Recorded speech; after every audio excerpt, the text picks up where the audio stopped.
ઝડપાયો છે। એલસીબીએ આબુ રોડ પરથી ધવલ ઠક્કરને ઝડપી પાડ્યું છે। આરોપીને રાજકોટ પોલીસને સોંપવામાં આવશે। રાજકોટ અગ્નિકાંડનો વધુ એક આરોપી ધવલ ઠક્કર, તેની ધરપકડ કરી લેવામાં આવી છે। આબુ રોડ પરથી ધવલ ઠક્કર ઝડપાઈ ગયો છે। સંવાદદાતા અતુલ ત્રિવેદી ફોનલાઈન પર। અતુલ, રાજકોટ પોલીસને હવે આ ધવલ ઠક્કરે સોંપવામાં આવશે, કેવી રીતે પકડાયો, પૂરી વિગત?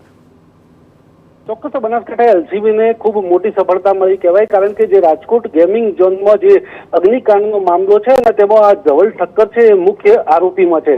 ત્યારે જે રાજકોટ ગેમિંગ ઝોનમાં જે મોટા ભાગનું જે હતું એ ધવલ ઠક્કરના નામે હતું અને આ જે અગ્નિકાંડની ઘટના બની ત્યારબાદ ધવલ ઠક્કર છે એ ફરાર થઈ ગયો હતો।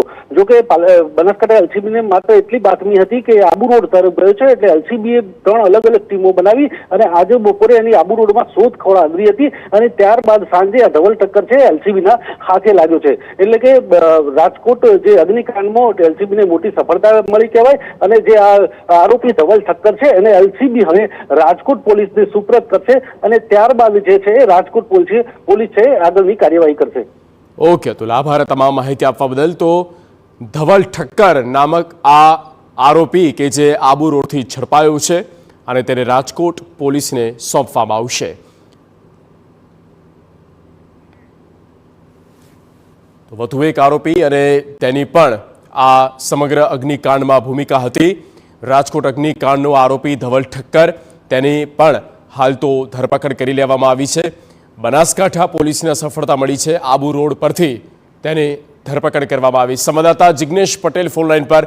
જિગ્નેશ, 3 આરોપી પકડાયા, 4થો આરોપી ધવલ ઠક્કર અને મોટી સફળતા બનાસકાંઠા પોલીસને હાથ લાગી।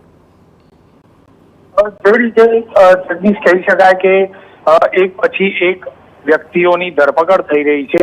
હજુ તમામ જે માલિકો હતા તે માલિકોની ધરપકડ ક્યારે થશે તેને લઈને હજુ પણ સવાલો છે।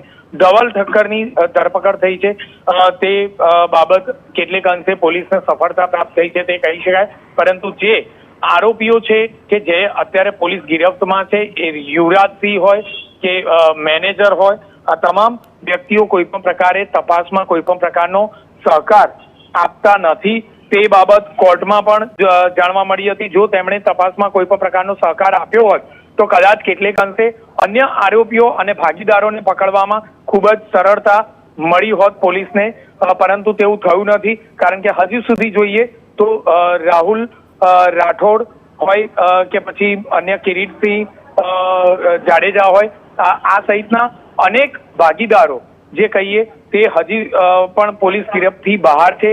એટલે કે પોલીસ આ બાબતમાં જાણી જોઈને ગિલાસથી એક પછી એક ધરપકડ કામગીરીનો દેખાડા પૂરતું કરી રહી છે કે પછી હકીકતમાં પોલીસને કોઈ પણ પ્રકારનો સાથ સહકાર આરોપીઓ નથી આપી રહ્યા, અથવા તો પોલીસની માનસિકતા જ નથી કે યોગ્ય રીતે કાર્યવાહી કરી અને ઝડપથી કાર્યવાહી કરી અને જે પણ મુખ્ય આરોપીઓ અને જે પણ ભાગીદારો છે તેને તાત્કાલિક ધોરણે પોલીસ ગિરફ્તમાં લેવાની કોઈ માનસિકતા ન હોય તો આ કિસ્સામાં હાલના તબક્કે લાગી રહ્યું છે। જગદીશ। ઓકે જિગ્નેશ, આભાર તમામ માહિતી આપવા માટે। તો વધુ એક આરોપી ધવલ ઠક્કર કે જે ઝડપાઈ ચૂક્યો છે અને હવે તેને રાજકોટ પોલીસને સોંપવામાં આવશે।